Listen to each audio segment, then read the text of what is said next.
بسم الله الرحمن الرحيم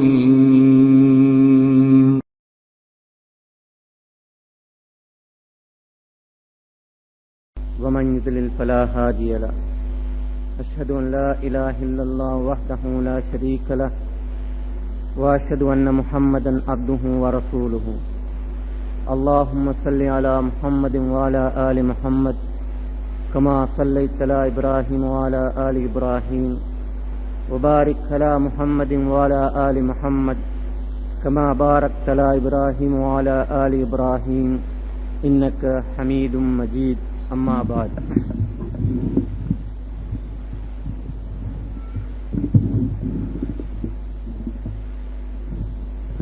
கண்ணியமிக்க பெரியோர்களே, அன்புள்ள சகோதரர்களே, உங்கள் அனைவருக்கும் என்னுடைய அஸ்ஸலாமு அலைக்கும் வரஹ்மத்துல்லாஹி வபரகாத்துஹு.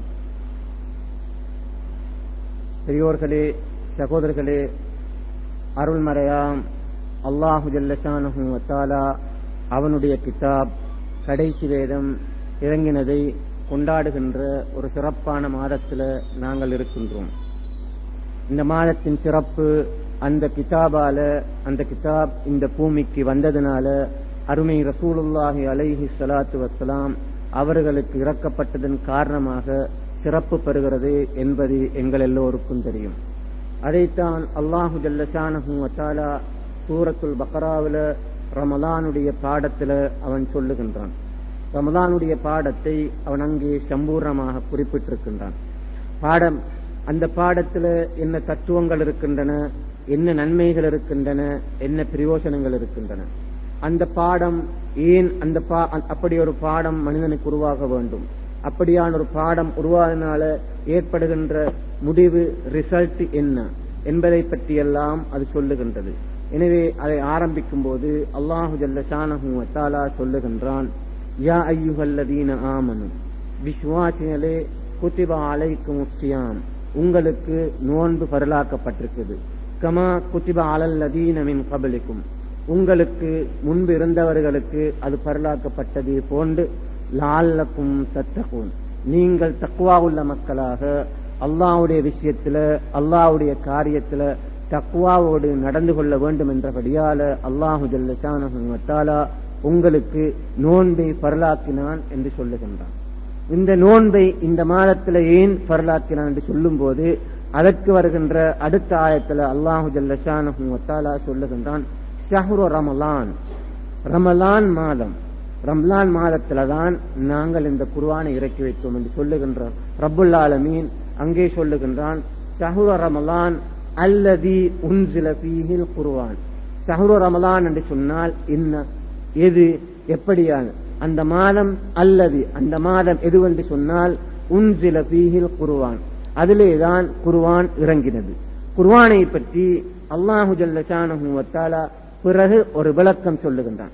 குர்ஆனை பற்றி அவன் குர்ஆன் என்று சொன்னால் என்ன, ஹுதன் லின்னாஸ் வ பையினாத்தின் மினல் ஹுதா வல் ஃபுர்கான், இந்த மூன்றையும் அல்லாஹு ஜல்ல ஷானஹு வ தஆலா குர்ஆனை பற்றி அந்த இடத்துல குர்ஆனுடைய விளக்கமாக அவன் சொல்லுகின்றான்.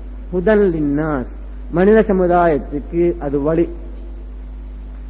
வ பையினாத்தின் மினல் ஹுதா, அந்த ஹிதாயத்தை, அந்த வழியை அது விளக்கி வைக்கின்ற ஒன்று, வல் ஃபுர்கான், நல்லதையும் கெட்டதையும், நல்லது நல்லதென்றும் கெட்டது கெட்டதென்றும் மனிதனுக்கு விளக்கி கொடுக்கிறது ஒன்று என்று சொல்லி அல்லாஹு ஜல்ல ஷானஹு வ தஆலா குர்ஆனை பற்றி அங்கே எங்களுக்கு சொல்லுகின்றான்.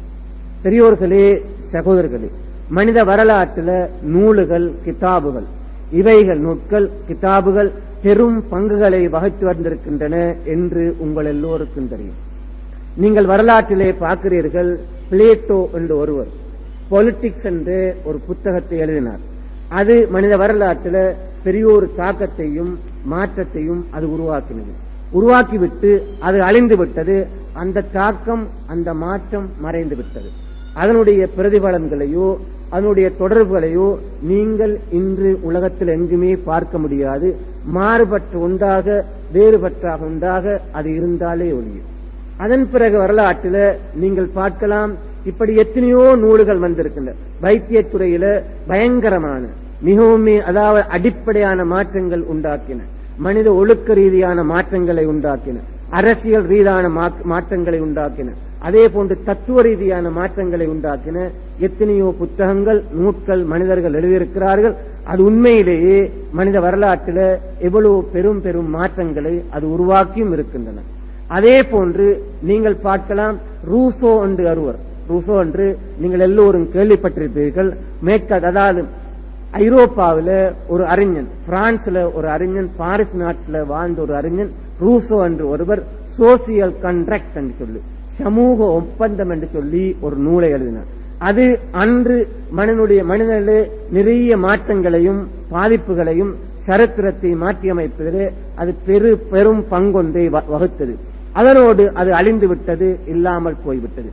அதன் பிறகு நீங்கள் பார்க்கிறீர்கள், கார்ல் மார்க்ஸ் என்ற ஒருவர் டாஸ் கேபிட்டல் என்று ஒரு புத்தகத்தை எழுதினார். அந்த புத்தகம் பெரியோரு மாற்றத்தை உண்டாக்கின. அந்த மாற்றங்கள் இன்றும் தொடர்ந்து இருந்து கொண்டிருந்தாலும் கூட உண்மையிலேயே அந்த புத்தகம் அறிமுகம் செய்த மாற்றம், அந்த புத்தகம் மனிதனுக்கு சொன்ன மாற்றம், அந்த புத்தகம் மனிதனிலே வர வேண்டும் என்று ஆசைப்பட்ட மாற்றம் இன்று உலகத்தில் எங்கும் இல்லை. அதனுடைய பாதிப்பால, அது ஏற்பட்ட பாதிப்புகள்னால மனித வரலாற்றில, சரித்திரத்துல, மனித சமூக அமைப்புல எத்தனையோ மாற்றங்கள் உருவாகின. ஒரு பெரிய ஒரு சாம்ராஜ்யம் ரஷ்யாவில் உருவாகினது என்று உங்கள் எல்லோருக்கும் தெரியும். என்றாலும் கூட அந்த புத்தகம் டாஸ் கேபிட்டல் என்று சொல்லி கார்ல் மார்க்ஸ் எழுதின புத்தகம் எந்த மாற்றம் மனிதனில் உருவாக வேண்டும் என்று ஆசைப்பட்டதோ அது வரவில்லை. அதே போன்று ரூசோ என்கிறவர் சோசியல் கான்ட்ராக்ட் என்று அவர் ஒரு புத்தகத்தை, நூலை எழுதினார். அந்த நூலில் அவர் ஆசைப்பட்ட மாற்றம் நிச்சயமாக வரவே இல்லை. அதே போன்றுதான் பாலிடிக்ஸ் என்பதில் இதுக்கு பண்டைய புத்தகங்கள் என்று நாங்கள் கணிக்கக்கூடிய பிளேட்டோ எழுதின பாலிடிக்ஸ் என்கிற புத்தகத்தில், அல்லது பிளேட்டோனுடைய உரை, இந்த அரிஸ்டாட்டிலுடைய உரைகளை பிளேட்டோ என்று எழுதின அந்த இதுகளை கூட நிச்சயமாக அவரு அதில் எதை நாடினாரோ விரும்பினாரோ அதுவும் அமலுக்கு வரவில்லை.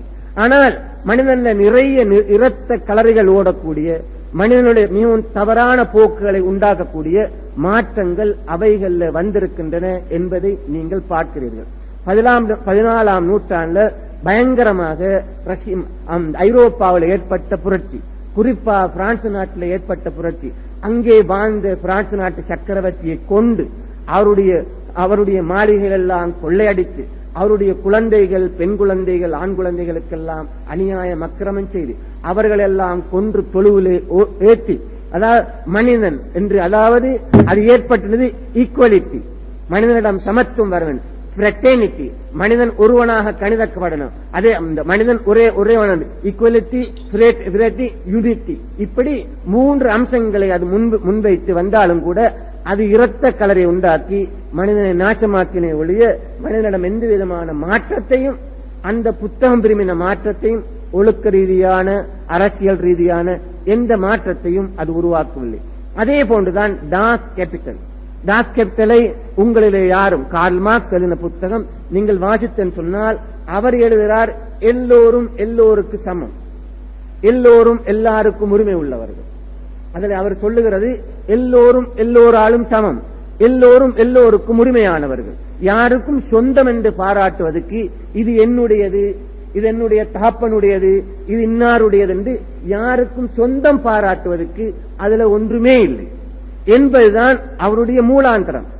அதனாலதான் அதை சோசலிசம் என்று கூட அவர் அறிமுகப்படுத்தினார், அல்லது கம்யூனிசம் என்று கூட அவர் அதை அறிமுகப்படுத்தினார். அதன் காரணமாகத்தான் என்றால் யாருக்கும் ஒன்றை என்னுடையதென்று உரிமை பாராட்டுவதற்கு முடியாது. இதை அவர்கள் அமுல் நடத்தவில்லை, அமுல் நடத்த முடியாமல் அவர்கள் போனது. ஸ்டாலின் அவர் இதை அமுல் நடத்த வேண்டும் என்று சொல்லி, எல்லாம் எல்லாருக்கும் சொந்தம், எல்லோருக்கும் சொந்தம், யாருக்கும் தனிப்பட்ட உரிமை கொண்டாட முடியாது, எதிலேயும் எவரும் தனிப்பட்ட உரிமை கொண்டாட முடியாது என்பதை ஸ்டாலின் 1926ஆம் ஆண்டு அமல் நடத்துவதற்கு எவ்வளவோ பாடுபட்டார், எவ்வளவோ சிரமப்பட்டு அதை அமுல் நடத்தினார். அமுல் நடத்தினதன் காரணமாக லெனின்கிராட் நகரத்தில் மாத்திரம், அந்த பட்டினத்தில் மாத்திரம் 10 லட்சம் அனாதைகள், தாய் தகப்பனற்ற அனாதைகள் உண்டாகிவிட்டார்கள். அதாவது ரஷ்யாவில் ஒரே பட்டினத்தில் மாத்திரம் 10 லட்சம் அனாதைகள், யாரும் இல்லாதவர்கள், பெற்றோர் இல்லாதவர்கள். ஏன்? எல்லாம் எல்லோருக்கும் சொந்தம். அதாவது ஒருவர் ஒரு பெண்ணை தன்னுடைய மனைவி என்று பாவிக்க முடியாது, ஒரு மனைவி ஒரு கணவனை என்னுடைய கணவன் என்று பாவிக்க முடியாது. எனவே குழந்தைகள் என்னுடைய வாப்பா என்னுடைய உம்மாண்டு சொல்லுவதற்கு, என்னுடைய வாப்பாண்டு சொல்லுவதற்கு யாருமே இல்லை. அதன் காரணமாக அதை ஸ்டாலின் அமல் நடத்தி பார்த்தார். 10 வருடத்துக்கு பிறகு அவரே அதை கேன்சல் பண்ணிவிட்டார். இப்படி வரலாற்றில் நிறைய நூல்கள், நிறைய நூல்கள், நிறைய கிதாபுகள், நிறைய புத்தகங்கள் மனிதனால் எழுதப்பட்டு மனித சமுதாயத்தில் ஒரு பகுதியோ அல்லது எல்லோருமோ அதை மிகவும் வரவேற்று மிகவும் பாடுபட்டு அமல் நடத்தி இன்று நீங்கள் அதனுடைய எதையும் பார்க்க முடியாது. ஏதோ சான்றுகள் அடையாளங்களை மாத்திரம் சில கோணங்கள்ல சில இடங்கள்ல பார்க்க முடியும். நீங்கள் வாழ்ந்து கொண்டிருக்கும் போது, நீங்கள் வாழ்ந்து கொண்டே இருக்கும் போது உருவாகிய தாஸ் கேபிட்டல் உருவாக்கிய அந்த சாம்ராஜ்யம் நீங்கள் வாழ்ந்து கொண்டிருக்கும் போது சருகி அங்கே மண்ணோடு மண்ணாகிவிட்டது. இன்று அந்த சாம்ராஜ்யம் இல்லை. இதுதான். எனவே இப்போது நீங்கள் வாருங்கள், எந்த திருமறையை, எந்த குர்ஆனை நாங்கள் இந்த மாதத்தில் கொண்டாடுகின்றோமோ, அல்லாஹு ஜல்ல ஷானஹு வ தஆலா எந்த குர்ஆனை நாங்கள் ஏற்று வாழ வேண்டும் என்பதற்கு ஒரு பயிற்சியை, ஒரு ட்ரைனிங்கை அந்த குர்ஆன் இறங்கின மாதத்தில் பெற வேண்டும் என்று சொல்லி ரப்புல் ஆலமீன் நாடினானோ, அந்த குர்ஆன் மனிதனை உண்டாக்கின மாற்றம் என்ன, அந்த குர்ஆனால மனிதனை வந்த பாதிப்பு என்ன, அதனுடைய இன்று 1400 வருடங்களுக்கு பிறகு அதனால் இன்று மனிதனை இருப்பது என்ன என்பதை நீங்கள் சற்று பார்க்க வேண்டும். ஏனென்று சொன்னால் இது ஒரு முக்கியமான பகுதி மனித வரலாற்றில். நீங்கள் என்னவென்றால் முஸ்லிம்களை பொறுத்தது மாற்றம் என்று சொல்லி தாஸ் கேபிட்டல் எழுதும் போது அன்று இருந்த சமூக அமைப்பு உங்கள் எல்லோருக்கும் தெரியும். அன்று மனிதன் நல்ல வளர்ந்தவனாக, நல்ல படித்தவனாக, நாகரிகம் பெற்றவனாக, சிறப்பாக வாழக்கூடியவனா, ஒன்றை புரிந்து கொள்ளக்கூடிய உலக வரலாற்றில் பங்கெடுக்கக்கூடியவனாக இருந்தான் என்பது மாத்திரமல்ல, உலக வரலாற்றில் மூல மையமாக இருந்த ஐரோப்பாவில் தான் அது வளர்ந்தது, அது உருவாக்கப்பட்டது. அதே போன்றுதான் சோசியல் கான்ட்ராக்ட் என்று சொல்லப்படுகின்ற ரூசோவுடைய புத்தகம், அதுவும் அன்று உலக வரலாற்றின் மூல மையமாக இருந்த ஐரோப்பாவில் தான் அது உருவாகினது. குர்ஆன் இறங்கினது. அதை நீங்கள் பார்த்தன்னு சொன்னால் மனித வரலாற்றில் எந்த விதமான பங்களிப்பும் இல்லாத ஒரு சமுதாயத்தில் அது இறங்கினது. முதலாவது நாங்கள் இதை உணர்ந்து கொள்ள வேண்டும். மனித வரலாற்றில் எந்த விதமான பாதிப்பையும் உருவாக்காத, எந்த விதமான பங்களிப்பும் செய்யாத ஒரு மனித சமுதாயத்தில் அது இறங்கினது. ஒன்று. இரண்டாவது, எந்த விதமான நாகரிகமும் அறிவும் விளக்கமும் தெளிவும் இல்லாத மக்கள் என்பது மாத்திரமல்ல, அவர்கள் இந்த உலகத்தின் ஓட்டத்தோடு சேர்ந்து போக முடியாத ஒரு மனித சமுதாயத்தில் அது இறங்கினது என்பது 2. மூன்றாவது, வரலாற்றில் மையம் என்று சொல்ல முடியாத ஒரு பகுதியில், மிகவும் கோணத்தில் ஒதுக்கப்பட்ட பகுதியில் எல்லா வல்லரசுகளாலையும் அன்று இருந்து எல்லா நாகரிகங்களாலும் இந்த ஊரு நமக்கு வேண்டாம், இந்த சமூகம் நமக்கு வேண்டாம், இவர்கள் அவர்களுடைய பாட்டில் இருக்கட்டும், அந்த ஊர் அதனுடைய பாட்டில் இருக்கட்டும் என்று சொல்லி ஒதுக்கப்பட்ட ஒரு பகுதியில் அது இறங்கினது என்பது நீங்கள் பார்க்கலாம். நான் ஏற்கனவே உலக வரலாற்றில் பெரும் பாதிப்புகளை மாற்றங்களை உண்டாகின நூல்களுடைய அந்த பின்னணிகளை, அது எழுதப்பட்ட இடங்கள், அது மாற்றங்களை பாதிப்புகளை உண்டாக்கின இடங்கள், அதை அங்கீகரித்த சமுதாயம், அதை நீங்கள் அதோடு நீங்கள் கட்டாயமாக ஒப்பிட்டு பார்க்க வேண்டும். குர்ஆன் இறங்கின போது, அல்லாஹு ஜல்ல ஷானஹு வ தஆலா அவனுடைய கிதாப் இறங்கின போது அந்த சமுதாயத்தில் இருந்த நிலையையும் இந்த சமுதாயங்கள்ல இருந்த நிலைகளையும் நிச்சயமாக நீங்க ஒப்பிட்டு பார்ப்பதனால அது உங்களுக்கு பெரிய ஒரு வித்தியாசத்தை சொல்லுவது என்பது மாத்திரமல்ல, அது மிகவும் ஆச்சரியமான ஒரு நிலையும் உங்களுக்கு உருவாக்கும். ஒரு புத்தகம், ஒரு நூல் இப்படியான ஒரு சமுதாயத்தை அது மாற்றி இருந்தது என்று சொன்னார், இப்படியான ஒரு சமுதாயத்தை அது சிறப்பித்திருந்தது சொன்னால், இப்படியான ஒரு சமுதாயத்தை அது மேலோங்க வைத்திருந்தது என்று சொன்னால், மேலான நாகரிகமான உலக வரலாற்றில் மையமாகவும் பங்களிப்பும் செய்திருந்த ஒரு நாட்டில் சமூகத்தில் அது வந்திருந்தது என்று சொன்னால் எப்படி எவ்வளவு பெரிய ஒரு மாற்றத்தை அது உருவாக்கி இருக்கும் என்று சொல்லி நாங்கள் கற்பனை பண்ணி பார்க்கலாம்.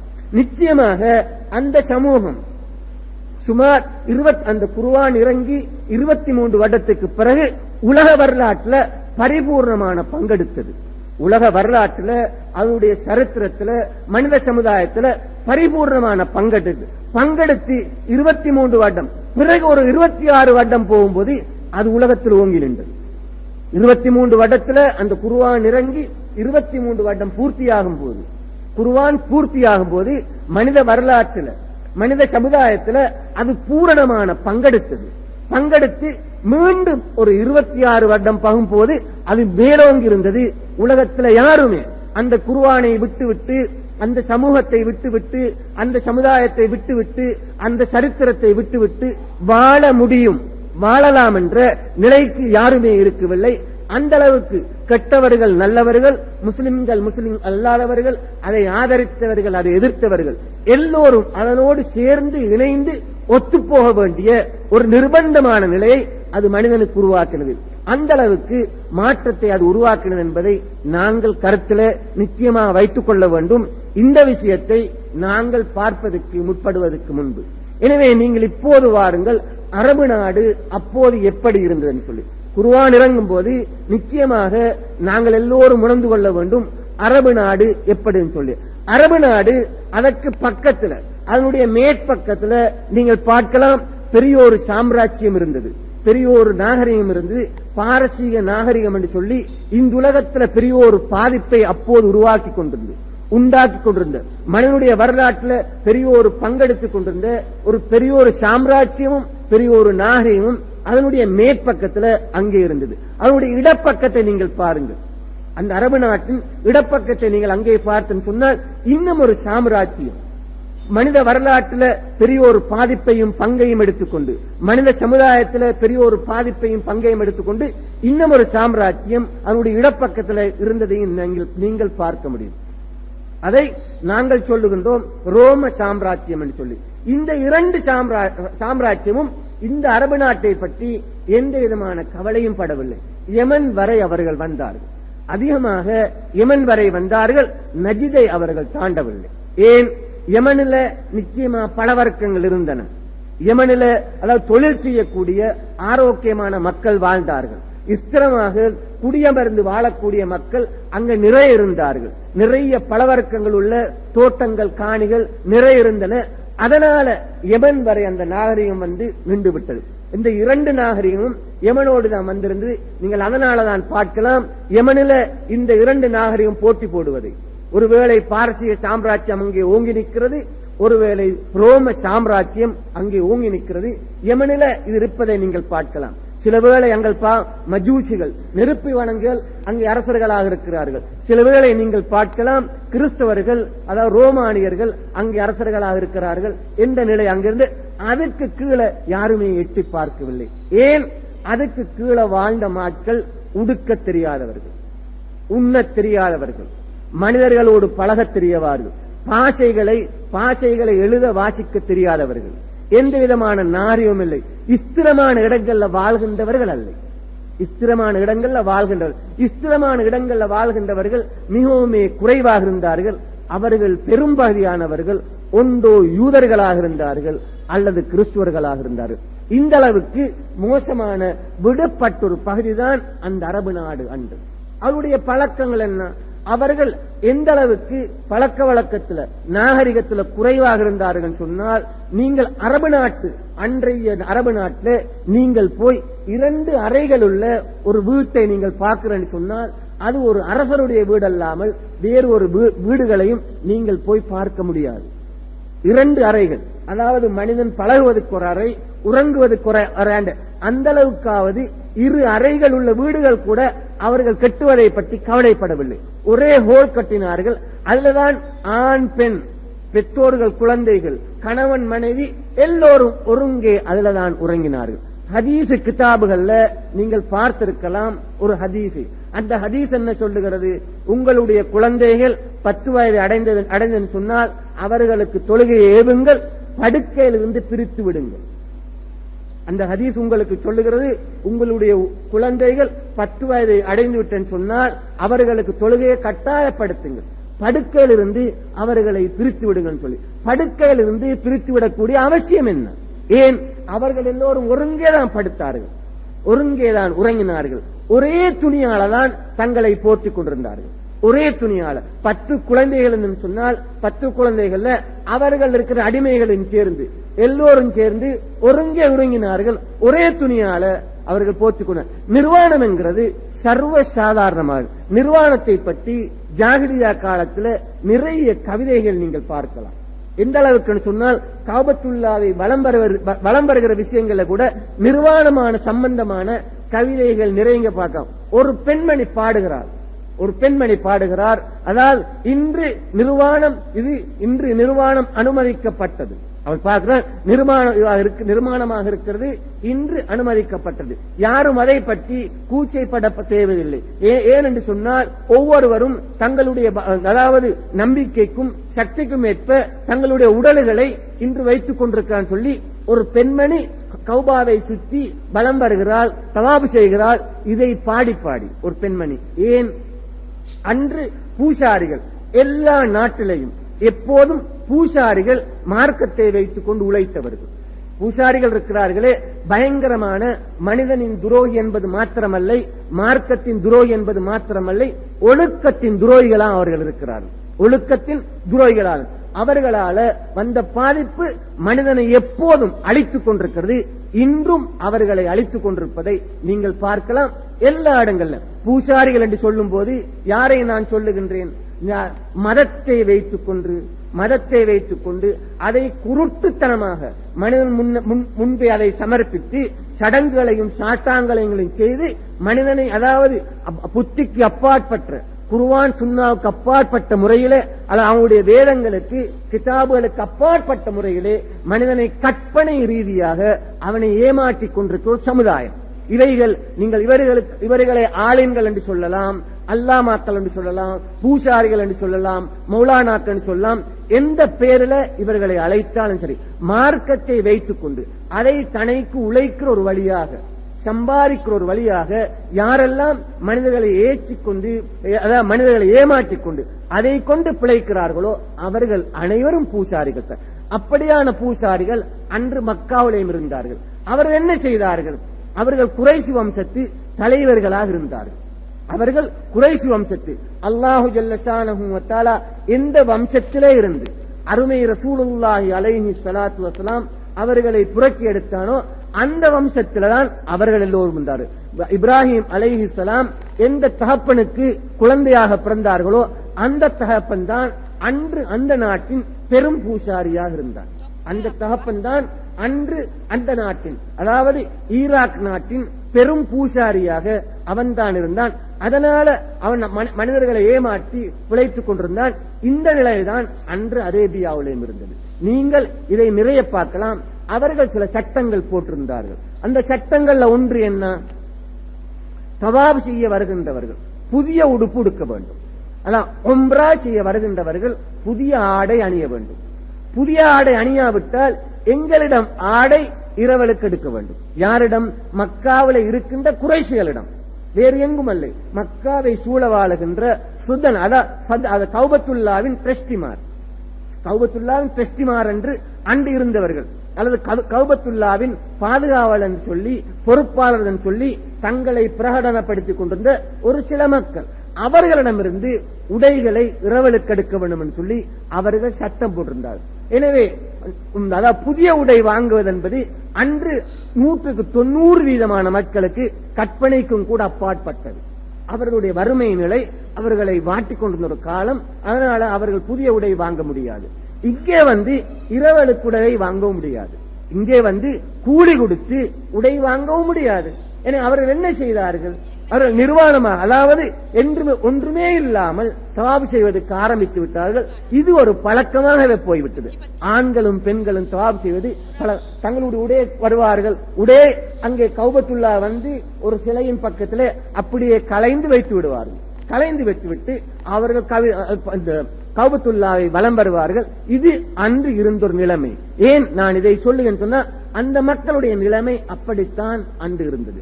அதே போன்று நீங்கள் பார்க்கலாம், அவனுடைய வீடுகளை பற்றி நான் ஏற்கனவே உங்களிடம் சொன்னேன். வீடுகள் மிகவும் அநாகரிகமான முறையில் ஒழுக்க கேடான முறையிலே அமைந்திருந்தது. அதுதான் அவர்கள் சிறப்பான வீடுகளாக, மேலான வீடுகளாக அதை அவர்கள் கணித்திருந்தார்கள். ஏன்? அவருடைய அமைப்பு அப்படி. இரண்டாவது நீங்கள் பார்க்கலாம், அவருடைய உடைகளை பற்றி நீங்கள் பார்க்கும்போது ஆச்சரியப்படலாம். நீங்கள் சர்வசாதாரண அவர்கள் அடிமையாக இருக்கின்றவர்கள் சாதாரணமாக உடுக்கவே மாட்டார்கள். தங்களுடைய அடிப்பாகத்தை மாட்டும் லேசாக மறைத்துக் கொள்ளுவார்கள். ஆண்களும் சரி பெண்களும் சரி, அவ்வளவுதான்.